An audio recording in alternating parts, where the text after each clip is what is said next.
So perhaps by this point you're ready to say, okay, land value taxation sounds like a great idea. Let's do it. How do we get there from here? There is some good news and some bad news about this. The good news is that many jurisdictions already tax land value, among many other things.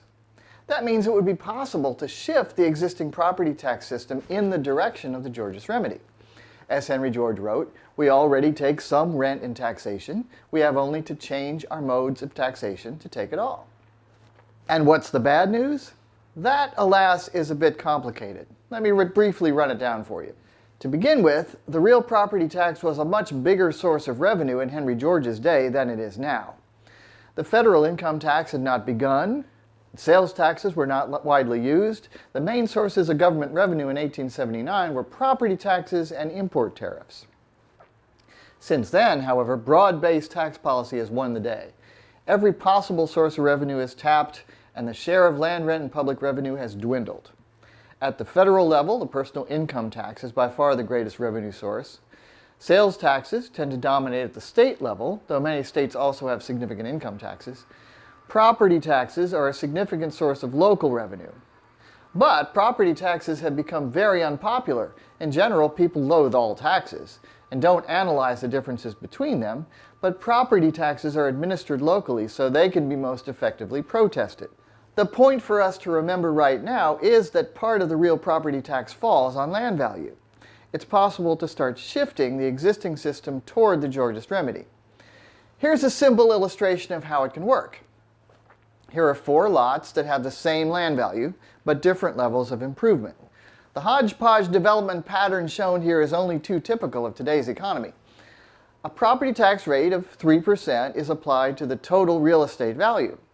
The lot that has a building worth $20,000 gets a tax bill of $900, 3% of the total value of $30,000. The lot with the $10,000 building pays a tax of $600. The lot that's underused with a mere $5,000 building pays $450, and the lot that's held completely out of use is only charged 3% of $10,000, or $300. You can see how the existing property tax system penalizes development, but to land speculators it offers only a slight inconvenience. Let's say we try removing the tax on buildings and raising the tax on land value from 3% to 6%. Now, because all 4 lots have the same land value, they would all pay the same amount of property tax, $600. The $20,000 building would get a tax cut of $300. The tax on the $10,000 building would not change. The piddly little $5,000 building would pay $150 more, and the vacant lot would pay $300 more. It would cost more to hold idle land underused, and it would cost less to build and operate buildings. I hear you, some of you anyway, saying, okay, let's do it, let's have a movement. What about the politics involved? Well, as we know, real estate plays a huge role in the economy. Practical politics would require us to ease gradually into this reform. We could start by increasing the tax rate on land and decreasing the tax rate on buildings. Most often, this initial step is revenue neutral. It brings in the same amount of revenue as before, just more from land and less from buildings. Every time a city has tried this, it has had the effect of increasing new construction, bringing in jobs and new business activity. It has had that effect, for example, in some 19 cities in Pennsylvania. In the early 1980s, Harrisburg, the state capital, was rated the second most distressed city in the United States. It began the shift toward land value taxation in 1982. Building and population increased, and in 2013, Forbes magazine ranked it the second best U.S. city in which to raise a family. Pittsburgh also achieved notable success with a property tax policy of progressively shifting property taxation from buildings to land. It began way back in 1913. Land value taxation in Pittsburgh was instrumental in creating a business climate that allowed the city to reinvent itself in the second half of the 20th century. Pittsburgh prospered even as the steel industry collapsed and as comparable cities went into steep decline. Unfortunately, though, Pittsburgh was reassessed inaccurately in 2001, which led the city to go back to a conventional one-rate property tax. Economically, land value taxation makes so much sense. It has been endorsed by many prominent economists, including Nobelists Joseph Stiglitz and William Vickrey, as well as Milton Friedman and Paul Samuelson. When it has been tried, it has worked, as predicted. So why, oh why, does it get so little political traction? Well, Pittsburgh's problems illustrate some of the difficulties. Its reassessment in 2001 did not assess land values uniformly. Lots with large buildings were often valued at 6 to 10 times as much per square foot of land value as vacant lots that were right next door. That's obviously wrong. But alas, these anomalies don't just happen in Pittsburgh, they're typical of most large cities today. Here's an example. This building at Lexington Avenue and 96th Street in Manhattan sits right next to a subway stop. It is surrounded by tall buildings and very expensive real estate. A one-bedroom apartment in this neighborhood rents for $3,000 to $4,000 per month. The building was built in 1930. Perhaps it has structural problems. But zoning at this very valuable corner allows a 10-story structure. The city assessors say that this building is worth $294,000 and the land beneath it is worth $288,000. Quite a bargain. Anybody would buy it at that price. Obviously, any sensible buyer would demolish the building, so we can assume that the entire assessed value of $582,000 is land value. If so, that comes out to $281 per square foot of land area. However, comparably sized lots in this area, and not as nice because they aren't on a corner by a subway stop, have recently sold for well over $1,000 per square foot. It isn't technically difficult to assess land value accurately.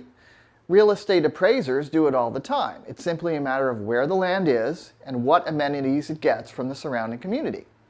When plots of land are sold, their value can be compared with other similar plots, adding or subtracting the value of factors such as nearness to traffic and transportation, public amenities, etc. And we should note that bare lots in cities are sold more often than you might think, because often obsolete buildings are immediately torn down to build something newer and bigger. Assessors had listed those buildings as being worth lots of money, but in fact their buyers didn't want the buildings, they wanted the empty lots. The value of those buildings was negative because the buyer had to pay the cost of demolishing them. Professional real estate appraisers have a strong incentive to get land values right. City assessors, on the other hand, face political pressures and strive to meet revenue goals. Economically correct assessments are often a secondary concern for them. Many cities value real estate by an income method. That will be a bit familiar to us. It's the way that land prices are arrived at by the capitalization process, dividing the land's rental income by the prevailing rate of interest, or capitalization rate. What many assessors conveniently forget, though, is that land prices are computed by capitalizing land's potential income. Even if that land isn't currently being used, it still could yield that much income. And so the owner won't part with it for any less. But, for example, the land under a surface parking lot yields far less income than the site could yield if it were put to its full economic use. An assessment based on the parking lot's actual income now will be far less than its true market value. And if that weren't bad enough, there's another major incentive to underassess real estate. Unlike land, buildings are physical wealth. They wear out. Recognizing this, the tax code allows owners of commercial buildings to depreciate them, to deduct their annual decrease in value from taxable income. This means that the prevailing incentive is for assessors to overvalue commercial buildings so their owners can enjoy the tax write-offs. There's no downside to this from the assessor's point of view because property tax is levied on the total value of land plus buildings. But this practice leads to absurdly overassessed buildings. And then when people look at assessment figures, they see how low the land values are in the figures and say, well, land value isn't really that big a deal anyway. So clearly work needs to be done on assessments, but you have to start somewhere, right? At least we still have a tax on real property. At least land values are assessed and reported on published assessment rolls. Poor quality assessments can be improved, so let's get to work. Let's pick some cities and convince them of the benefits of this win-win tax shift. People will see how well this works and society will be on its way to the Georgist Remedy. Some good work has been done in this area over the years and is still being done. Do check out urbantools.org for a report on that. Yet, sorry to say, another wave of complicating factors is about to roll in. Don't worry, if we've hung in this long, we can handle it. The truth will set us free. Over many years, good Georgists have read in Progress and Poverty that collecting land rent for public revenue would raise wages, eliminate unemployment, and make housing more affordable. But they recognize that the movement would have to start somewhere by collecting a bit more land rent for public revenue. It wouldn't cure psoriasis or usher in the New Jerusalem, but it would raise wages a little bit and provide a little bit more jobs and housing. But there are some dynamic factors that we must consider. The first step in our 1,000-mile journey tends to be a revenue-neutral shift to more tax on land value and less tax on buildings. That'll make it cost a bit more to hold land idle and a bit less to build a new building or to fix up an old one. That's good. Investors see that this city offers better opportunities than other places they could go. In comes new business and investment. And what do these new businesses need? Well, first and foremost, they need land. That means that as a direct consequence of our property tax shift, the demand for land goes up.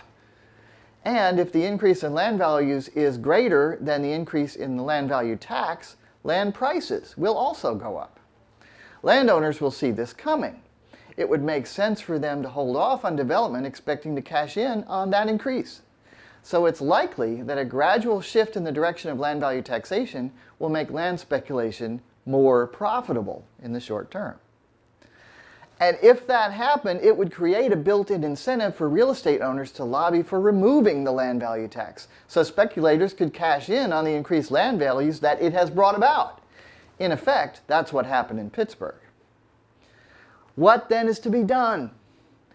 People have a deeply ingrained idea that taxation is always bad, and therefore the pain has to be spread out in a broad-based policy. The unique economic role of land isn't on their radar screens. We need to put it there. The goal should be to progressively increase the amount of rent being taken for public revenue and progressively decrease the amount of taxes on buildings and production. People won't get the connection at first. We'll have to make it for them. But once their city gets off the ground, the role of land value tax will emerge in clearer relief. Other cities will take notice. People will start calling it a movement. A final note on the early stages of applying Henry George's remedy. We must realize that we live in a big interconnected world. The local property tax is the most direct path toward collecting land rent for public revenue. But local taxation isn't everything. Today's governments levy taxes on anything they can think of. We recall from the last session that some of our conventional taxes are better than others. Some conform more closely to the canons of taxation. Therefore, if our overall goal is to move society in the direction of fairness and prosperity, we can support those forms of taxation that fall more heavily on unearned income, such as the progressive income tax and the capital gains tax, and we can oppose public revenue sources that are regressive and fall most heavily on production, such as the payroll tax, sales and value-added tax, and import tariffs. Reasonable people can disagree about how messed up today's society is and whether we need a revolution to get where we need to go. Karl Marx thought revolution was part of an inevitable historical process. Henry George didn't agree. He believed that a free, democratic society is capable of either reforming itself or descending into barbarism. If we intend to avoid that, the first step is always for as many people as possible to understand economics. Thanks for watching, everybody. Understanding Economics is a presentation of the Henry George School of Social Science, and our video work is done by Uladzimir Takricu. In our next section, I hope you've been storing up questions. We're going to consider a bunch of them. Frequently asked questions.